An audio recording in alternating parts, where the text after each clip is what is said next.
बिंदुसंयुक्तं नित्यं ध्यायन्ति योगिनः कामदं मोक्षदं चैव ओंकाराय नमो नमः। अविरल शब्दगणोक्त प्रक्षालित सकल भूतल कलंकः मुनिभिरुपासित तीर्थः सरस्वती हरितिनो दुरितम्। अज्ञानतिमिरान्धानां ज्ञानाञ्जनशलाकया चक्षुरुन्मीलितं येन तस्मै श्री गुरुवे नमः। श्री परम गुरुभ्यो नमः। परम्पराचार्य गुरुभ्यो नमः। सकल कलुष विध्वंसकं श्रेयसं परिवर्धकं धर्म संबंधकं भव्य जीवमनः प्रतिबोधकारकमिदं मरणकंटक शास्त्रं नामधेयम्। अस्य मूलग्रंथकर्तार श्री सर्वज्ञदेव स्तुतिकर्तार श्री गणधर देवा प्रतिगणधर देवा तेषां वचनानुसारम् आसाद्यं पूज्य श्री अमितगति आचार्य विरचितम् इदं शास्त्रं श्रोतार सावधानतया शृण्वन्तु। मंगलम भगवान वीरो मंगलम गौतमो गनि मंगलम कुंद कुंदाद्यो जैन धर्मोस्तु मंगलम सर्वमंगल मांगल्यम सर्वकल्याणकारकम प्रधानां सर्वधर्माणां जैनं जयतु शासनं वंदे विद्यासागरं वंदे सन्मतिसागरं वंदे चंद्रप्रभो सागरम्। सिद्धान्तत्वारदादिश्च चतुराराधनाफलं क्रमेणाहं ध्रुवं वक्षे स्वस्वरूपोपलब्धये। पंच परमेष्टि भगवान की, 24 भगवान की, द्वादशांग जनवानी माता की, आचार्य श्री अमितगति स्वामी महामुनिंद महामुनिराज की, चारित्र चक्रवर्ती 20वीं सदी के प्रथमाचार्य शांति सागर जी मुनि महाराज की, संत शिरोमणि आचार्य भगवान श्री विद्यासागर जी मुनि महाराज की, शांतमूर्ति वात्सल्य रत्नाकर आचार्य भगवान श्री सन्मति सागर जी मुनि महाराज की, युवा सम्राट क्रांति रत्न आचार्य भगवान श्री चंद्रप्रभ सागर जी मुनि महाराज की, अहिंसामय विश्व धर्म की।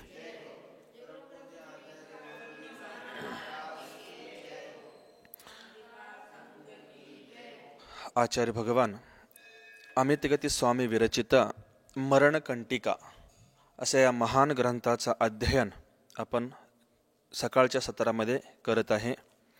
आणि सकाळच्या सत्रामध्ये कालच्या दिवशी आपण सम्यक दर्शन विनय हा 49 आणि 50 नंबरचा सूत्र गाथा बघितलं होतो। आणि ह्या गाथेमध्ये विनय कुणाकुणाचं करायचं असतं सांगत असताना जिनेश सिद्ध चैतेषु धर्म दर्शन साधुषु आचार्य उपाध्याय आणि संग श्रुत आदी तपामध्ये अधिक असतात। आणि भक्ती ह्यांचे सगळ्यांचे काय केलं पाहिजे म्हटलं, भक्ती पूजा यशो गान आणि दोष अवज्ञा, म्हणजे त्यांचे दोष वगैरे असले तर त्याला आपण काय करायचं, झाकून ठेवायचं, त्यांचा तिरस्कार करायचं नाही। अशा प्रकारचे फार सुंदर आपल्याला कालचे सूत्र सांगत होते। आणि त्या कालच्या सूत्रामध्ये थोडंसं वाचायचं राहिलं होतं, ते आता आपण वाचून घ्यायचं आहे। अरहंत अरहंत भगवान में सर्वज्ञता और वीतरागता नहीं होती। काय सांगते तिथं, अरहंत भगवान में सर्वज्ञता और वीतरागता नहीं होती, जीव मात्र रागादि और अज्ञानता से युक्त होते हैं, ऐसा अवर्णवाद नहीं करना। हे अवर्णवाद आहे म्हणून सांगतात। अरहंतांच्या मध्ये सर्वज्ञता नाही, वीतरागता नाही असा आपण अवर्णवाद करतो। जीव मात्र रागादि आणि अज्ञानता से युक्त आहेत, हे जीवादी जे आहेत राग आदी आणि अज्ञानतेनं युक्त आहेत, असा अवर्णवाद आपण करायचं नाही असं म्हणून सांगतात। अवर्णवाद म्हणजे काय,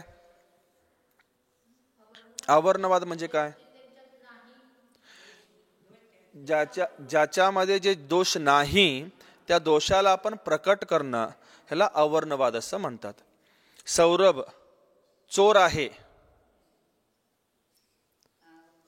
अवर्णवाद झालं, हे ह्याला अवर्णवाद असं म्हणतात। ज्या व्यक्तीमध्ये जे दोष नाहीत, जे चुकीचे क्रिया करत नाही त्या व्यक्तीला आपण चूक म्हणणं ह्याला अवर्णवाद असं म्हणतात म्हणून सांगतात।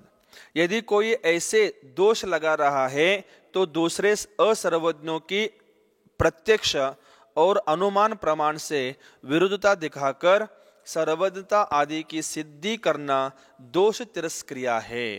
इथं दोषाचा तिरस्कार करायचा म्हणून सांगितलं आपल्याला, व्यक्तीचं नाही.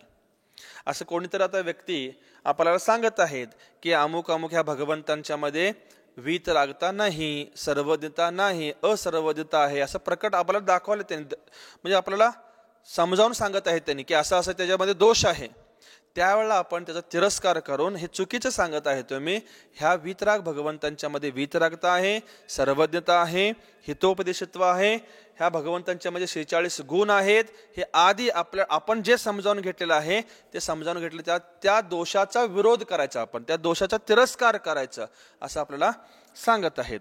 ह्या प्रकारे आता आपण आम्हाला म्हटलं, काय म्हटलं, सौरभ चोर आहे. तो चोर आहे की नाही आपल्याला माहित आहे. मग त्या दोषाचा आपण तिरस्कार करायचा, आपण दाखवून द्यायचा आहे. काय दाखवून द्यायचं आहे की सौरभ चोर नाही, सौरभ चुकीचा नाही, हे आपल्याला दाखवून द्यायचं आहे त्यांना. ते कसं दाखवून द्यायचं, त्याच्यावर आपला विश्वास आहे, ते कसं चोर नाही हे आपण त्याला प्रकट करून दाखवायचं आहे. ह्याला काय म्हटलं, दोषाचा तिरस्कार असं म्हटलं. तर ह्या प्रकारे सिद्ध करायचं आपण, दोषाचा तिरस्कार करायचा. सिद्ध बघा, सिद्ध भगवान भोजन पान स्त्री भोग एवं वस्त्रालंकार आदि से रहित है, अतः उन्हें वहां कोई सुख नहीं है. कुठं सिद्ध भगवंतांना सिद्धालयामध्ये काय नाही, तिथं भोजन पान नाही, स्त्री भोग नाही, वस्त्र अलंकार आदी आदी क्रिया तिथं काही नाहीत. म्हणून त्यांनी काय आहे, तिथं सिद्ध भगवान वहां कोई सुख नाही, तिथं कुठलंही सुख नाही. वे अतींद्रिय है, अतः उन्हें कोई जान भी नहीं सकता. त्यांच्याकडे कुठलंही इंद्रिय नाहीत, स्पर्शेंद्रिय रसनेंद्रिय आदी हे 5 इंद्रिय त्यांना नाहीत. म्हणून त्यांना कोणी आपण तिथं समजावून घेऊ शकत नाही, त्यांना जाणून घेऊ शकत नाही. इत्यादि रूप से सिद्धों का अवर्णवाद नहीं करना, इत्यादी ह्या दोषापासून त्यांना आपण अवर्णवाद करायचं नाही म्हणून सांगतात.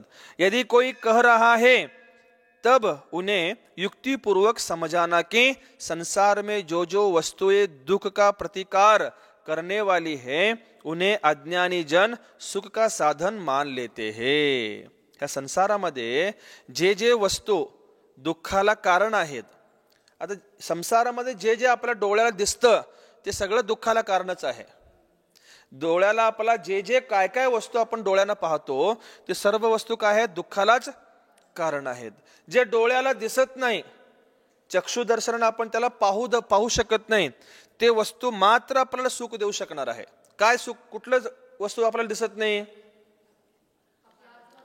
आपला आत्मा आपल्याला दिसत नाही, तो एकच आपल्याला सुख देणार आहे. आणि जे जे डोळ्याला दिसतं ते सगळं काय आहे, पर आहे. आणि त्या परापासून कधी आपल्याला सुख मिळणार नाही. आपण म्हणत असतो माईक चांगलं नाही तर आम्हाला गळा बाद होतोय, आम्हाला त्रास होतोय. माईक पण काय आहे, पर आहे. Camera, light, mic, speaker, amplifier, व्यक्ती आदी जे जे काही, हे तर इथलं प्रवचन स्वाध्यायामध्ये सांगत आहे. नंतर बाहेरच्या वस्तू काय काय आहेत, सगळं काही, सगळं सर्व काही जे जे आपल्याला डोळ्याला दिसत आहे हे सर्व आपल्याला दुःख देण्यासारखंच आहेत. ह्याच्यामुळे आपल्याला सुख मिळणार नाही. मिळेल ते क्षणिक सुख मिळेल, परंतु ते काय मिळणार आहे, क्षणिक सुख मिळणार आहे. देशमाने काय म्हणतात, माझ्यासोबत तर रात्री कोणतरी झोपायला पाहिजे, नाहीतर मला त्रास होतो, है की नाही. ते एका अपेक्षेनं त्यांचं वय झालेलं आहे, वयोवृद्ध आहेत, रात्री उठताना बसताना काय तर कोणतरी लागतात. ह्या एका अपेक्षेनं जिथं कोणतरी पाहिजे हे बरोबर आहे. नाही, मला सवयच पडले, कोण तर माझ्या सोबत असणं गरजेचंच आहे, हे दुःखालाच कारण आहे. हे काय, दुःखालाच कारण आहे. वयाच्या मानानं बघितलं, एका अपेक्षानं बघितलं तर ठीक आहे, परंतु त्याच्यावर जर आम्ही त्या व्यक्तीवर जर अवलंबित झालो तर ते आपल्याला काय आहे, दुःखालाच निमित्त आहे, आपण समजून घेणं गरजेचं आहे. हे उदाहरण म्हणून सांगितलं देशपांडे काय की आम्ही तुम्हाला काय हे उदाहरण म्हणून सांगितलो. यह भूल है, हे काय आहे, चूक आहे. जैसे औषधि रोग का प्रतिकार करने वाली है, सुख देने वाली नहीं. औषध काय करणार आहे, रोगाचा प्रतिकार करणार आहे. तो त्या औषधीमुळे सुख मिळणार आहे का तुम्हाला? सुख कुणामुळे मिळणार आहे? आपल्या असाता वेदनीय कर्माचा जर क्षोभक्षम झाला तरच आपल्याला सुख मिळणार आहे.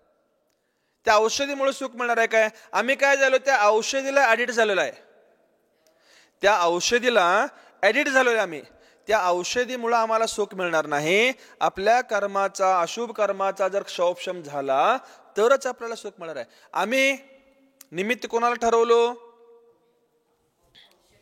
औषधला निमित्त ठरवलो.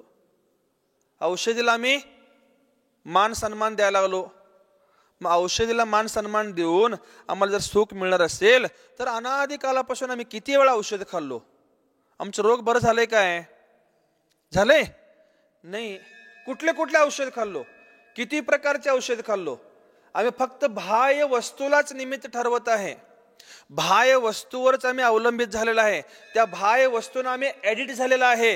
ह्याच्यामुळे आपल्याला कधी सुख मिळणार नाही, उलट दुःखच मिळणार आहे. आता डॉक्टरांनी औषध आणून दिलं, महाराजजी तुम्हाला ताप आहे, तुम्हाला सर्दी आहे, खोकला आहे, अमुक अमुक काहीतरी रोग आहे, ह्या रोगाचा प्रतिकार करण्यासाठी तुम्हाला औषध दिलेलं आहे. डॉक्टरांनी औषध दिलं, ते औषध घ्यायला चालू केलो. 1 दिवस दिला सौरभ, 2 दिवस दिला सौरभ, 3 दिवस दिला सौरभ. 4थ्या दिवशी त्याला लक्षात आलं नाही, ते विसरला. 4थ्या दिवशी काय झालं, सौरभला औषधाचं लक्षात आलं नाही आणि औषध विसरला. औषध विसरल्यावर आम्ही आमचा अशुभ कर्माचा उदय आहे म्हणून आम्ही समजून घेतलो नाही. त्यावेळेला आम्ही काय केलो, सौरभवर द्वेष काढलो, सौरभवर राग केलो, सौरभवर चिडलो, सौरभवर कशाय केलो, सौरभवर कशाय केलो, सौरभवर चिडलो, सौरभवर द्वेष केलो आणि कर्माचा आश्रय कोण करून घेतलं? सौरभ करून घेतलं, आम्हीच करून घेतलं. आणि ते आम्ही कर्माचा आश्रय करून आणि दुःख आम्ही कुठं कुणावर ऍडिट झालो होतो, कुणावर अवलंबित होतो माताजी? सौरभवर, औषधवर. औषध असलं तर मी बरं होतो, औषध खाल्लं तर मी बरं होतो. औषध खाल्ल्यावर कोणी बरं होतं? ते फक्त बाह्य निमित्त आहे, बाह्य एक वस्तू आहे तो फक्त. ते बाह्य निमित्तानं जर आपला असाता वेदनी कर्माचा जर क्षोभक्षम चांगल्या पद्धतीने झालं तर आपला रोग बरं होणार आहे. ते बाह्य निमित्ताला एक ठेवून आपलं कर्म निर्जरा करायला प्रयत्न करायचा आहे. उदाहरणार्थ माताजी, सगळ्यांचं औषध चालू आहे, सगळ्यांना बरं नाही. बरं नाही म्हणून आम्ही पांघरून घेऊन झोपलं तर चालते? पुरुषार्थ करणार कोण? तुम्ही सकाळी 5:30ला आला, भक्तीला बसला, थंड आहे, गार आहे, तरी पण इथं बसला, हे पुरुषार्थच आहे तुमचं. आणि हे पण पुरुषार्थ जर आम्ही नाही केलो, आमचं वय झाले, आम्हाला थंड लागते, आम्ही आत रूममध्येच बसणार, आम्ही पांघरून घेऊनच बसणार, असं जर म्हणत बसलो तर पुरुषार्थही नाही. आणि कर्माला आम्ही काय करालोय? मजबूत करायला. त्याला कर्माला काय करायला? मजबूत. मानसिक तयारी असं ठेवणं गरजेचं आहे की मी घट्ट आहे, मी मजबूत आहे. आचार्य श्री सन्मती सागर महाराज सांगत होते बघा, तू येच, मी दारातच उभारलोय. काय म्हणत होते? तू येच, मी दारातच उभारलोय तुझ्यासाठी, माझं गाठोडं बांधून. तू कधी येतोस मी वाटच बघायला लागलोय. आचार्य श्री सन्मती सागर महाराज म्हणत होते. का? त्याने मानसिक तयारीत इतकं मजबूत ठेवले होते, कसलंही कर्म येऊ दे, कसलंही कर्माचा उदय येऊ दे, कसलंही कर्म फल द्यायला येऊ दे, मी तयारच आहे, मी घाबरणार नाही, मी घाबरून मागं सरकणार नाही, मी घाबरून पळून जाणार नाही, मी तुझ्या सोबत यायला तयारच आहे. असं जोपर्यंत आम्ही तयार, आपली मानसिकता तयार नाही करणार तोपर्यंत आपलं कर्माचा क्षय सुद्धा, क्षोभक्षम सुद्धा होणार नाही. तयारी पाहिजे आपली मानसिकता. म्हणून इथं सांगताहेत, हे आधी सगळे जे काय औषध वगैरे काय आहे हे बाह्य निमित्त आहे, ह्याच्यामुळे सुख मिळणार आपल्याला नाही. इसी प्रकार, ह्याच प्रकारे पुढे आणि काय सांगतात, अन्न जल एवं स्त्री भोग आदि भूख आदि की वेदना को मात्र शमन करने वाले हैं. हे अन्न जल स्त्री भोग आदि जे आहेत हे काय करणार आहे आपल्याला, फक्त भूक आदीची जे काही वेदना आहे त्या वेदनेला मात्र शमन करणार आहे. ते वेदनाला काय करणार आहे, शमन करणार आहे. जिनके भूख आदि की वेदना ही नहीं है, ज्यांच्या जवळ भूक आदी वेदनाच नाही, कुणाजवळ, सिद्धांच्या जवळ, त्यांच्याजवळ कुठली वेदनाच नाही, वेदनीय कर्मच नाही, मग त्यांना हे भूक आदी कसं लागू शकतं. त्यांना अन्न कशाची आवश्यकता आहे, अन्नाची आवश्यकता आहे काय, पाण्याची आवश्यकता आहे काय, स्त्री आदी भोगाची आवश्यकता आहे, वस्त्र अलंकार आदीची त्याची आवश्यकता आहे काय त्यांना, नहीं. उन्हें आहार जल से और जिनके शरीर ही नहीं है उन्हें वस्त्र अलंकार आदि से क्या प्रयोजन है. त्यांचं शरीरच नाही तर त्यांना वस्त्र आदि अलंकार वगैरे काय करायचं आहे, ह्याची काय आवश्यकता आहे काय त्यांना, काही प्रयोजन नाही म्हणून सांगतात. अतीन्द्रिय होते हुए भी वे केवल ज्ञान और श्रुत ज्ञान द्वारा जाने जाते हैं. इस प्रकार यह सिद्धों के प्रति दोष तिरस्क्रिया करण है. सिद्धांच्यावर जे दोषारोपण करतात हे दोषाला आपण काय करायचं, तिरस्कार करायचा. सिद्धांच्या जवळचे ते सिद्धांना जे दोष आरोपण केलाय सौरभाला आणि म्हणतोय अरहंत भगवान हे नाहीत, अरहंत भगवंतांची अवस्था अशी नसतोय, अरहंत भगवान हे वितरागी नाहीत, अरहंत भगवान सर्वज्ञ नाहीत, कौलार आहेत, असं जर म्हणत आला तर त्याला आपण समजावून सांगायचं आहे, नाही हे असं नाही, हे असं आहे, तू जे म्हणत आहेस हे चुकीचं आहे, हे असं त्यांचं स्वरूप नाही, त्यांचं स्वरूप असं आहे, हे समजावून सांगणं म्हणजे काय आहे, त्या दोषाचा तिरस्कार करणं. त्या व्यक्तीचा तिरस्कार करायचा नाही, त्यावेळेला आपण त्या व्यक्तीचा तिरस्कार करायचं नाही. म्हणून आम्ही काल सांगत होतो बघा, काय सांगत होतो, पापी की नहीं पाप की घृणा करो. घृणा कोणाचं करायचं आहे, त्या पापाचा घृणा करायचं, त्या पापी व्यक्तीचा नाही, तो पाप करणारा त्या व्यक्तीचं घृणा आपण कधी करायचं नसतं. लक्षात आलं. पुढं काय चर्चा करायचं आहे काय, हा. चैत्य जैसे बालिकाएं खेल में गुड्डा गुड्डी आदि में पुत्र आदि की कल्पना कर रमती है. लहान लहान मुलं ते वाळूचे घर बनवतात, दगडाचे घर, दगड एकावर एक रचवून घर बनवतात, इटाचे घर बनवतात, नाहीतर ते खोप वगैरे बनवतात. ह्याच्यामुळे ते खेळ मध्ये करत असतात. गुड्डा गुड्डी की खेळ, गुड्डा गुड्डी म्हणजे काय, भावल्यांचा खेळ खेळत असतात, नवरा बायको म्हणत असतात, आदि आदि जी काही क्रिया करत असतात. कल्पना करत रमती है. उसी प्रकार अजीव मूर्तियों में, त्याच प्रकारे अजीव मूर्तींच्या मध्ये अरहंत सिद्ध की कल्पना प्रयोजन भूत नहीं है. त्याच प्रकारे अरहंत सिद्धांची कल्पना, आता भगवंतांची एखादी नवीन मूर्ती आली, एखादी भगवंतांची नवीन मूर्ती आली, त्या नवीन मूर्तीला आपण डायरेक्ट पाया पडतोय काय, नमस्तू करतोय काय, पूजा आदी करतोय काय, अभिषेक आदी करतोय काय, नाही करत. का करत नाही, ते संस्कारानं रहित आहे, अजून संस्कारानं काय आहे, रहित आहे. अजीव दगड आहे, ते अजीव प्रतिमा आहे. ज्या वेळेला पंचकल्याणक प्रतिष्ठामध्ये पंचकल्याणकाचे आचार भगवंताने त्याच्यावर संस्कार करतात, पंचकल्याणाचे संस्कार करतात, गुणारोपण करतात, त्याच्यावर प्राणप्रतिष्ठा सूर्य मंत्र आदी त्याच्यावर आरोपण करतात, त्यावेळेला त्या दगडामध्ये, त्या अजीव दगडामध्ये प्राणप्रतिष्ठा फुंकलं जातं. त्यावेळेला ते काय होतं, दगडामध्ये पूजनीय, वंदनीय, दर्शनीय हे गुण सगळं त्या दगडामध्ये येतात. त्यावेळेला आपण त्या दगडाचे नमस्तू. आता इथं आचार्यांची दोन काय आहे, तिथं स्टॅच्यू आहेत, मूर्त्या आहेत. आम्ही ह्याला नमस्तू करतोय काय, करू शकतो काय, नाही, हे एक प्रतीक म्हणून आम्ही ते ठेवले आचार्यांचे. आचार्य विद्यासागर महाराजांचे एक प्रतीक, आचार्य सन्मत सागर महाराजांचे एक प्रतीक, असे एक स्टॅच्यू करून ठेवले. ते पूजनीय आहेत का दोन्ही? नाही. का नाही? कारण त्याच्यामध्ये संस्कार नाही. तेच हॉस्पिटल साइट मध्ये, गुरु मंदिर मध्ये आचार्य श्री विद्यासागर महाराजांची एक मूर्ती आहे, प्रतिमा आहे, पंचधातूंनी तयार केलेली एक प्रतिमा आहे. त्या मूर्तीला आपण नमस्कार करतो. का करतो? त्या मूर्तीवर संस्कार झालेला आहे, प्रतिष्ठा झालेला आहे, गुणारोपण केलेलं आहे. त्या मूर्तीवर 36 गुणाचे आरोपण केलंय. ह्या प्रकारे त्या मूर्तीला आपण पूजनीय, वंदनीय, दर्शनीय म्हणू शकतो, परंतु ह्या प्रतिमेंना म्हणू शकत नाही. हेच महत्व आहे आपल्याला. म्हणून इथं काय सांगतात, इथं आपल्याला सांगत आहेत ते गुड्डा गुड्डी, ते भावल्यांचा जे खेळ आहे त्या मूर्तीवर, त्या भावलीवर सिद्ध अरहंत म्हणून आम्ही नाव ठेवून नमस्ते करू शकतो काय? नाही करू शकत. आता एखाद्या व्यक्तीचं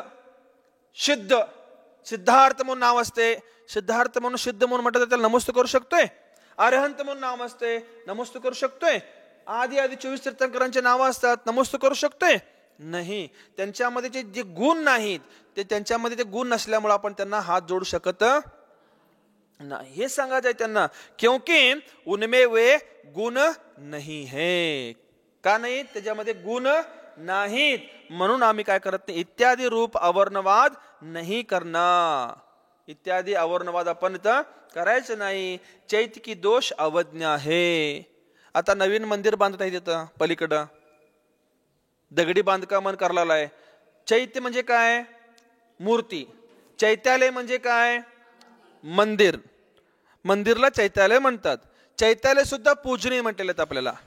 नवदेवतामध्ये चैत्यालय पण येतं. चैत्यालय पण आपण वंदन करायला पाहिजे, नमोस्तु करायला पाहिजे म्हटलं तर आपण. आता त्या नवीन मंदिराला आपण नमोस्तु करणार आहे काय? करू शकणार आहे काय? का नाही? त्या मंदिरावर अजून संस्कार केलेले नाही, ते मंदिर अजून शुद्ध नाही,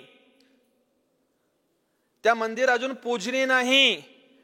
ज्या वेळेला त्या मंदिरामध्ये, गाभाऱ्यामध्ये वीतराग भगवंतांची चैत्य प्रतिमा जाऊन विराजमान होईल, त्यावेळेला ती मंदिर पूजनीय होणार आहे. तोपर्यंत ते मंदिर पूजनीय नाही. ह्या प्रकारे तर समजून घ्यायचं आहे. कोई ऐसा कर रहा तो उसे समजाना चाहिए. असं कोणीतरी करत असेल तर त्याला समजावून सांगणं गरजेचं आहे की जैसे अरहंत देव शुभोपयोग के निमित्त है, वैसे ही उनके बिंब भी शुभोपयोग के निमित्त है, असं समजावून घ्यायला पाहिजे. ज्या प्रकारे अरहंत भगवान शुभोपयोगाला निमित्त आहेत, त्याच प्रकारे त्यांचं प्रतिबिंब सुद्धा काय आहे? आपल्या शुभ उपयोगाला निमित्त आहे, असं आपण तर समजावून घेतलं गरजेचं आहे. इसलिए यह मात्र बौद्धिक कल्पना नहीं है. हे काय नाही आहे? बौद्धिक कल्पना नाही.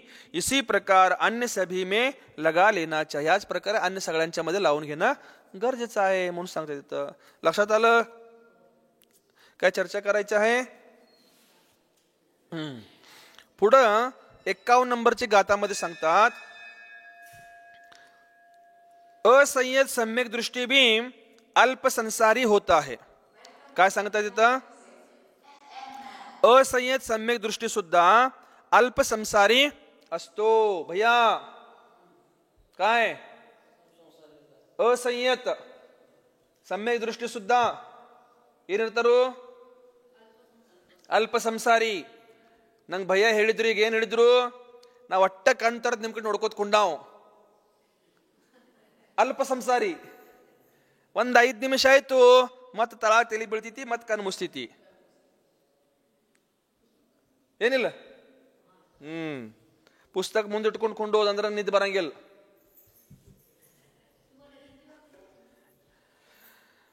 गाता घेऊया. मृतावाराधयन्नेवं निश्चरित्रोऽपि सर्शनं प्रकृष्टशुभलेशाको जायते स्वल्प संस्कृति मृतावाराधयेन्नेवं निशरित्रोऽपि दर्शनं प्रकृष्टशुभलेशाको जायते स्वल्प संस्मृति। काय सांगतात, इस प्रकार सम्यक्त्व की आराधना करने वाला यद्यपि कोई मरण समय असंयत भी होता है तो भी उत्कृष्ट एवं शुद्ध लेशा वाला होने के कारण अल्प संसारी होता है। या प्रकारे इथे काय सांगत आहेत, सम्यक्त्वाची आराधना करणारा एखादा जीव आहे आणि तो मरणाच्या सम्मुख आहे आणि त्यावेळेला जर तो असंयती असला तरी सुद्धा उत्कृष्ट आणि शुद्ध असल्या कारणानं अल्पसंसारी असू शकतो। तर सम्यक दर्शन कसं पाहिजे, उत्कृष्ट पाहिजे आणि शुद्ध सम्यक्त्व पाहिजे त्याचं। त्या सम्यक्त्व म्हणजे कुठलेही दोष नको असला जीव अल्पसंसारी सुद्धा असू शकतो म्हणून सांगितलं। कशा प्रकारे, कुठलं उदाहरण सांगा बघू, एखादं उदाहरण लक्षात येते काय? एखादं कुठलं तर उदाहरण।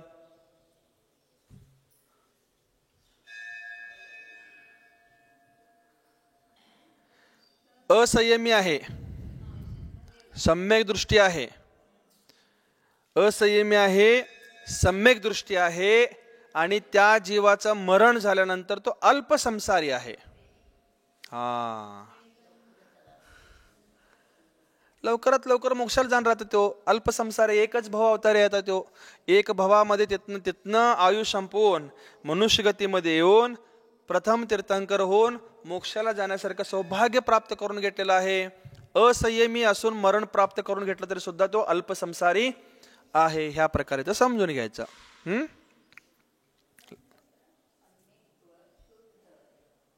सम्यक तो शुद्ध पाहिजे।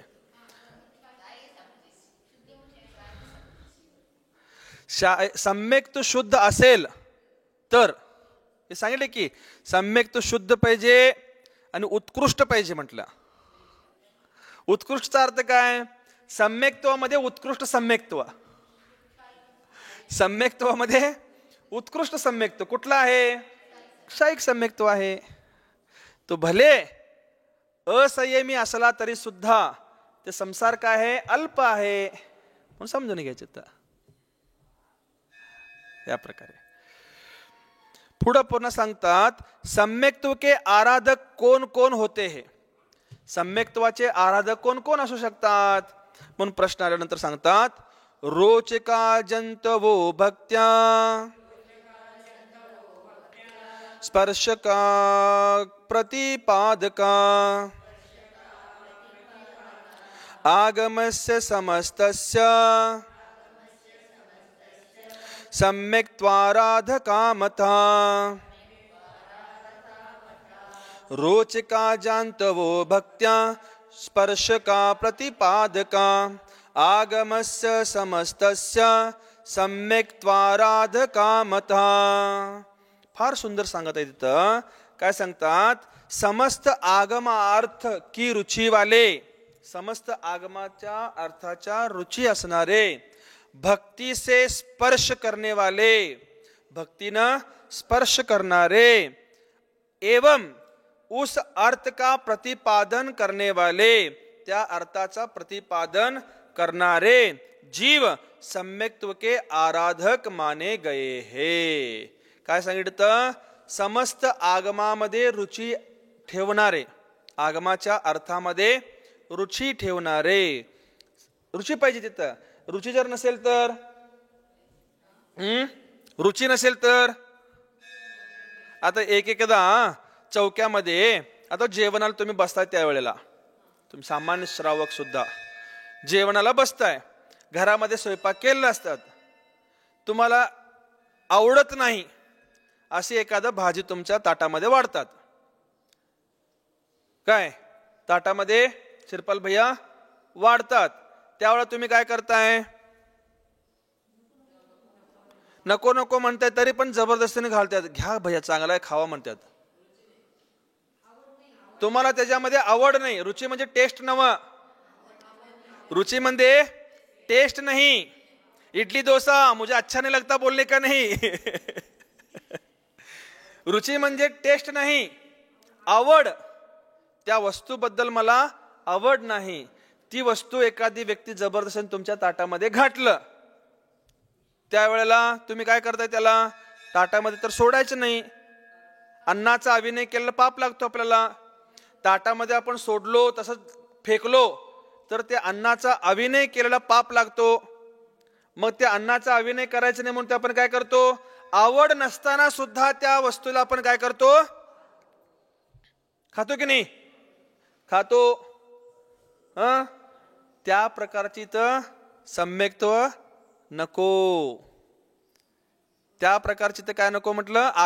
आगमाच्या अर्थामध्ये शास्त्राला स्वाध्यायाला बसलोय, स्वाध्यायाला इथं बसलोय, आचार्यश्री आम्हाला स्वाध्याय शिकवत आहेत, परंतु त्याच्यामध्ये रुची नाही. त्याच्यामध्ये आम्हाला रुची नाही. एखादं उदाहरण, दुपारचं जे आपलं ते हे चाललंय की स्वाध्याय, कुठलं ते दुपारी कर्णानुग दीपकचं स्वाध्याय चाललंय, ते आम्हाला एकेकदा आमच्या लक्षात येत नाही, आमच्या डोक्यावरून जात असते. आम्हाला त्याच्यामध्ये इंटरेस्ट नाही म्हणा, रुची नाही म्हणा. एकेकदा असं होते, अशुभ कर्माचा उदय असेल, ते लक्षात येत नाही असं असेल, अज्ञानता असेल आमची, त्या कारणानं त्याच्यामध्ये एकेकदा आम्हाला रुची नसते, आवड नसते. महाराज लय उशीर घ्यायला, लवकर संपवतील तर बरं होईल, ते मूलाचार दीपक चालू करतील तर बरं होईल, असं एकेकदा वाटतंय मनामध्ये. अशुभ कर्माच्या उदयामध्ये वाटते, आम्हाला पण वाटते. ते चुकीचंच आहे. चुकीचं असताना सुद्धा मोठे महाराज जे आहेत, आचार्य महाराज आहेत, आचार्य भगवंत आहेत, त्यांना आम्ही म्हणायचं कसं? संपवा महाराजजी, दुसरं घेऊया म्हणायचं कसं?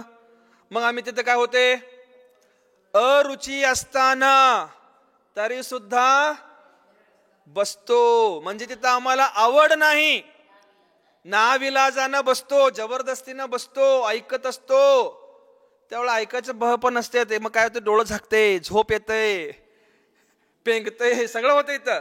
ह्यालाच अरुची म्हटलेलं आहेत. ह्यालाच काय म्हणतात? अरुची म्हणतात. ते कसलंही असू दे, काही असू दे, आचार्य भगवंत आम्हाला समजावून सांगत आहेत तर ते काय आहे? सत्यच आहे. आगमाचा अर्थ सांगत असताना त्याला सत्यच म्हणून स्वीकारलं पाहिजे आणि त्याला स्वीकार केलंच पाहिजे, ग्रहण केलंच पाहिजे. जर असं जर आम्ही नाही केलो तर आमचं तिथं काय नाही, विश्वास नाही. मग आमचं सम्यक्त्व. आचार्य भगवान ओमास्वामी भगवंतांनी सांगितलं तत्वार्थ सूत्रामध्ये, पहिला सूत्र सांगत असताना काय सांगतात? सम्यक दर्शन ज्ञान चारित्राणी मोक्ष मार्ग. काय सांगितले? मोक्ष मार्ग कसा आहे? शिष्यानं प्रश्न विचारला गुरूंना, गुरुदेव मोक्ष मार्ग म्हणजे काय? मोक्ष म्हणजे काय? गुरुनं काय प्रश्न विचारला शिष्यानं? मोक्ष म्हणजे काय हा प्रश्न विचारला. मग गुरुने काय सांगितलं? सम्यक दर्शन ज्ञान चारित्राणी मोक्ष मार्ग. गुरुने त्याला सूत्र सांगितलं. मोक्ष मार्ग असा असतो. कसा असतो? सम्यक दर्शन, ज्ञान, चारित्र, हे तिन्हीची एकता. म्हणजे मग सम्यक एकदा सांगितले की तिथं सम्यक एकदा सांगितले, मग ते तिन्हीला लागायला पाहिजे. सम्यक दर्शन, सम्यक ज्ञान, सम्यक चारित्र, ही तिन्हीची एकताच म्हणजे मोक्ष मार्ग आहे असं गुरुने सांगितलं. सम्यक दर्शन म्हणजे काय? आणि प्रश्न केला शिष्य, माताजी सम्यक दर्शन म्हणजे काय? आणि प्रश्न केला. मला लक्षात येईना गुरुदेव, मला सांगा सम्यक दर्शन म्हणजे काय? मग त्याच्यावर आणि विश्लेषण चालू झालं आणि सूत्राची रचना चालू झाली. सम्यक ज्ञान म्हणजे काय? त्याच्यावर आणि चर्चा झाली. सम्यक चारित्र म्हणजे काय? त्याच्यावर आणि चर्चा झाली. ही तिन्हीची एकता झाल्यानंतर कसं काय करायला पाहिजे? मग मुनिचर्याची एक विश्लेषण चालू झाली, दिगंबरत्वाचे विश्लेषण चालू झालं. आदी आदी आदी आदी असं चर्चा करत करत करत 10 अध्याय मध्ये ते ग्रंथ रचना झाली. 10 अध्याय आहेत, त्याच्यामध्ये अनेक सूत्राची रचना केली आचार्य भगवंतांनी. मग त्या ग्रंथाला तत्वार्थ सूत्र असं म्हटलं. तत्व, तत्वाचे अर्थ अर्थ सांगून देणारे सूत्र ह्या ग्रंथामध्ये आहेत. आदी आदी अशी ह्याच्यावर जे रुची ठेवून ऐकत असतात त्यांनाच काय म्हटले तर सम्यक्त्वाचे आराधक म्हटलं. रुचीच नसेल तर आम्ही आराधक नाही. लक्षात आलेलं काय? रुची नसेल तर स्वाध्याय नवा, झोप नाही, स्वाध्यायावर लक्ष पाहिजे. इकडं काय सांगत आहेत? आपल्याला जर त्या तत्वाच्या अर्थावर आपली रुची नसेल, इंटरेस्ट नसेल, जर आपल्याला तिथं आशा नसेल, तर ती आपली सम्यक्त्व आराधना पूर्ण होऊ शकत नाही. हे समजावून घ्यायचं आहे आपल्याला. फार सुंदर सांगणार. आणि पुढे काय सांगतात? भक्ति से स्पर्श करने वाले, भक्ति से स्पर्श करना है. क्या स्पर्श करना है? तुम्ही कोण आहेत? आराधक आहात. तुम्ही कोण आहात? आराधक आहात. आराधक म्हणजे कोण? पुजारी आहात. तुम्ही पूजा करत आहे. तुम्ही कुणाची पूजा करत आहात? सम्यक्त्वाची पूजा करत आहात, सम्यक्त्वाची आराधना करत आहात. मग सम्यक्त्वाची पूजा करत असताना, आराधना करत असताना तुम्ही कुणाला स्पर्श करायचा आहे? सम्यक्त्वाला स्पर्श करायचा आम्हाला. मग ते भक्ती असल्याशिवाय सम्यक्त्वाला स्पर्श करणार आहे का मी? स्पर्श म्हणजे हाताने स्पर्श नाही, भक्तीने स्पर्श करायचा आहे.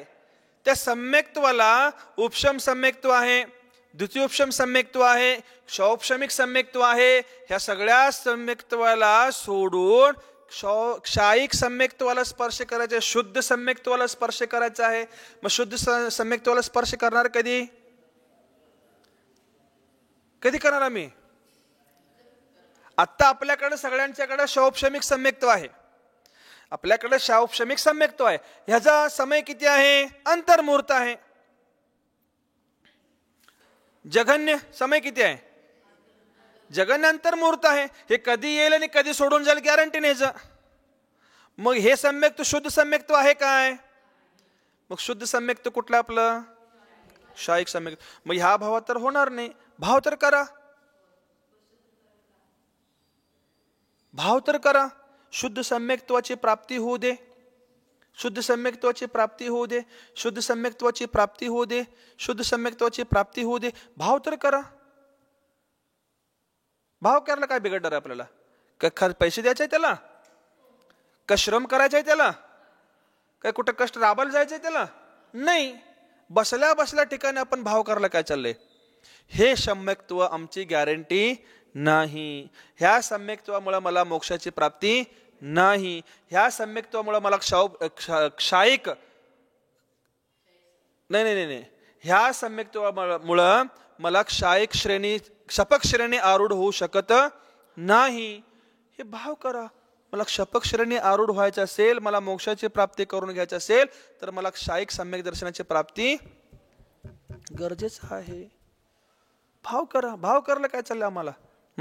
पुढे सांगतात नाही नाही नाही, भाव करा. पुढचा पर्याय मला पुरुष पर्याय मिळू दे. मनुष्यगती जेव्हा येईन त्यावेळेला, मनुष्यगतीमध्ये येताना मला पुरुष पर्याय मिळू दे. आणि त्या पुरुष पर्यायामध्ये मला माझे जे अंग उपांग वगैरे आहेत, शरीराची रचना जी आहे, ते क्षायिक सम्यक दर्शन प्राप्त करून घेण्यायोग्य माझ्या शरीराची रचना होऊ दे. ही पण भावना पाहिजे. शूद्रामध्ये जाऊन जन्म घेतलो तर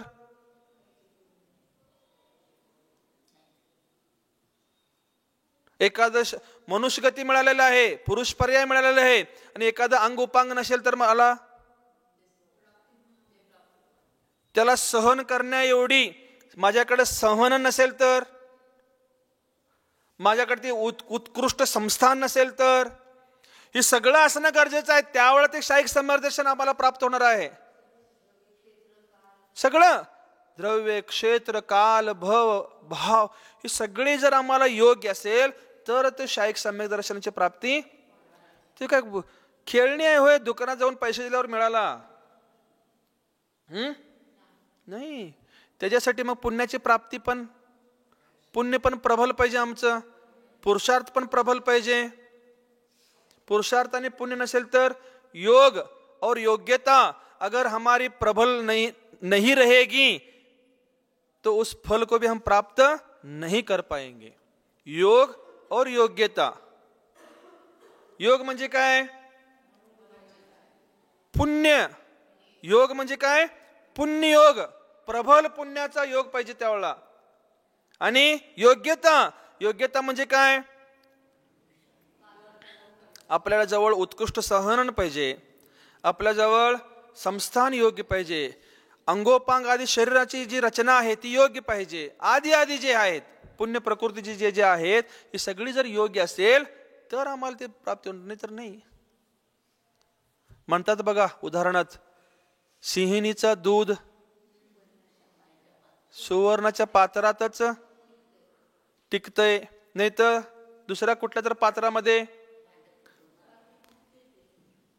त्या प्रकारे क्षायिक सम्यक दर्शन म्हणजे काय? सिंहिणीचं दूध असल्यासारखं आहे आणि सुवर्ण पात्र पण असणं गरजेचं आहे. मग आम्ही अजून मातीचं पात्रच नाही, मग सिंहिणीचं दूध कसं स्वीकार करायचं? असं सगळं आहे.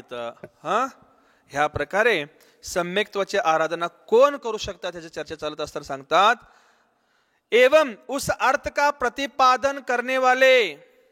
त्याच्या अर्थाचं प्रतिपादन करणारे. प्रतिपादन म्हणजे काय? समजावून सांगणारे. नंतर उस वाले जीव सम्यक्त्व के आराधक माने जाते हैं. तशा जीवाला सम्यक्त्वाचे आराधक असं मानलं जातं, असं इथं समजून घ्यायचं आहे. ह्या प्रकारे सम्यक्त्व आराधना ह्या विषयावर चर्चा केलेली आहे. पुन्हा उद्याच्या सकाळच्या सत्रामध्ये सम्यक्त्व आराधना रूप परिणामों के भेद एवं उनका फल कसं असतं ते उद्याच्या सकाळच्या सत्रामध्ये पाहू.